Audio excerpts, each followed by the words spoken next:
Hey guys, welcome back to another video. So I'm sure you've all been enjoying your festivities, your holidays. I hope you all had a good day. If you don't celebrate Christmas, then I hope you had a good day just in general. So a few of you may have been slipped a few pounds over Christmas and you may be looking for some things to buy. I've put together a little collection of 5 things that I think are some great value products. I cover in a different range as well. So as you can see, we've got a microphone set. There's a power bank, we've got some earphones, something for the PS4 and also for the PC. So covered a bit of a wider genre of different things there. So we're going to go through what I've chosen. There's some good buys. Now these won't be as detailed reviews, it'll just kind of be like a brief overview of each product. But some of these I have covered already on the channel, so I will put the relevant card in the video. It'll make it pop up if I've covered it already.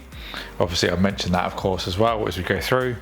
So yeah, let's give you a little rundown of the things that I've picked for those of you that might want to be splashing a little bit of cash over the next few days.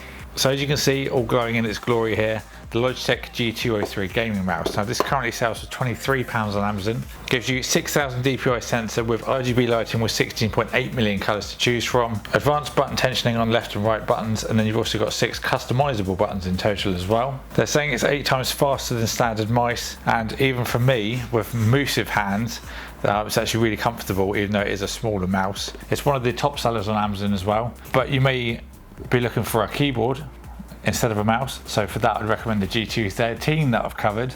That now is on about 780,000 views, which is ridiculous, which currently sells for £37 on Amazon. So there's an option if you're not looking for a mouse but for a keyboard. If you just happen to be looking for both of those, then they actually sell the bundle for £50 or £49 for the GTO3 and the GTO13, which saves you about £15 or so if you were to buy them separately. So an absolute banger of a deal there. That's my first pick.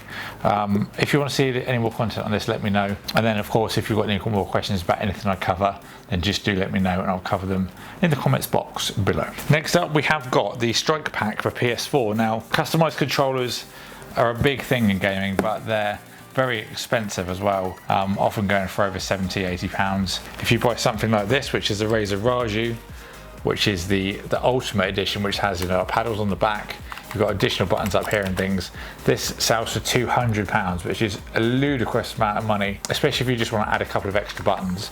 So Collective Minds brought out the Strikepack that clips onto the back of your existing PS4 controller that gives you a few paddles that you can then map buttons to that are already on the controller. Personally for me, I would go and map the reload and then the crouch, so I'd maybe have crouch on the left and then reload on the right. This enables you to then play your games without having to take your thumbs off of the thumbsticks. So for example, just as a kind of like a rough idea, if I was to show you, if I was to be moving around and I need to reload, got to take your thumb off that controller or that thumbstick.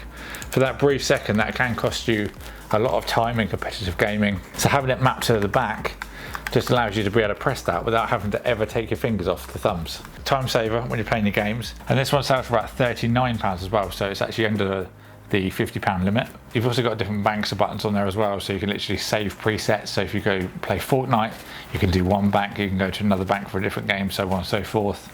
And obviously comparing it to the price of a Raju, which is about 4 times, if not a bit more, then it makes a really appealing offering. And I am going to be doing a full comparison against this controller, but just as a little brief summary for this video, let's just say if you buy one of these, you're not going to be disappointed. So moving on to the earphones, I picked the Edifier TWS1 True Wireless.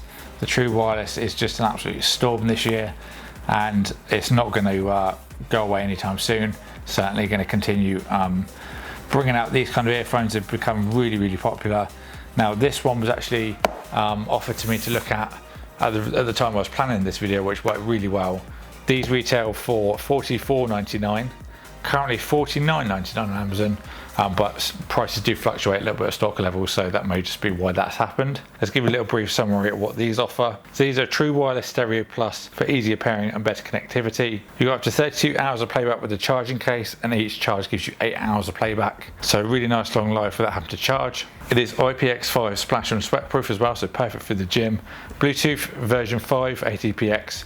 Does have a low latency as well, so if you want to play these use these when you're playing games or watching films, then you can do without any problems. Offer up to a 10-meter range, including walls, so if you just happen to walk around your house or your room as you're doing stuff, can't see your phone, you haven't got to worry about any dropouts or anything like that. They are low profile, they do have touch controls on there as well. They do also have noise reduction as well for better improved calls. A couple of little negatives, they are all gloss black as well, so they do pick up fingerprints really well. They are just an absolute magnet. Again, under £50 you can't expect the world for that. They do use micro USB, but that's pretty much a standard.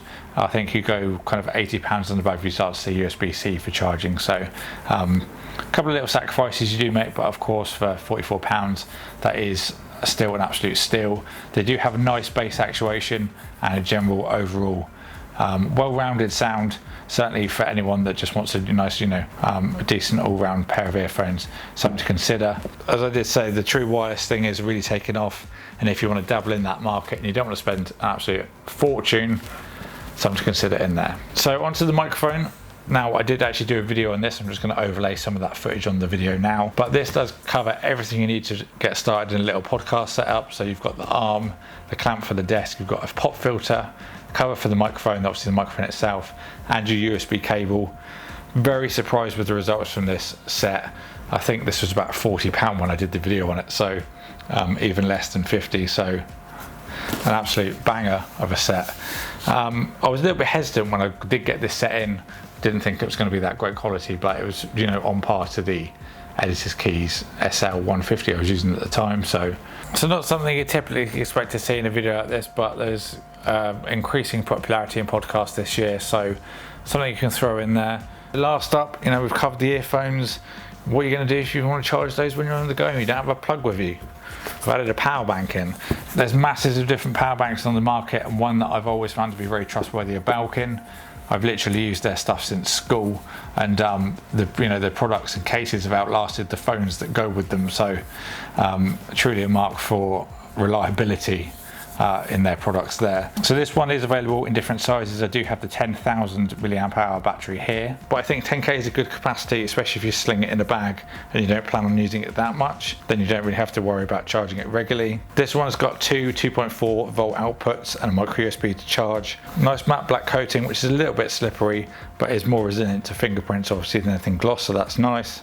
Now this one does have an RRP of £35, so I did say it is a little bit steep, but I do think you have a bit of a reliability tax with Belkin products. As I did say, I used them even when I was in school.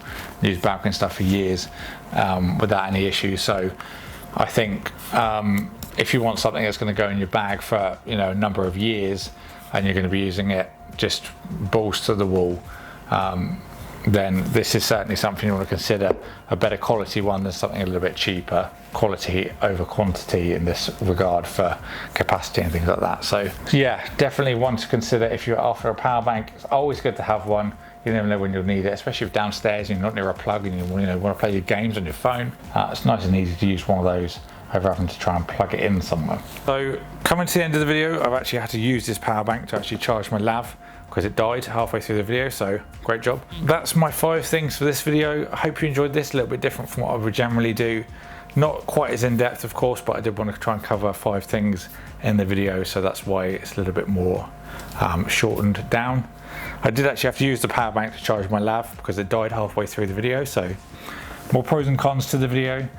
But I hope you all enjoyed this, and if there's anything here you actually want to fancy picking up, then I'll put all the links in the description box below. If you do have any more questions about anything, comment box and I will get back to you and we'll have a little discussion. So if you enjoyed this video, don't forget to subscribe and ding the bell. YouTube's becoming a little bit picky, so you've got to ding that bell if you want to see the next video. Thank you everyone for watching this. I hope you all enjoyed it, and I'll see you all in the next one.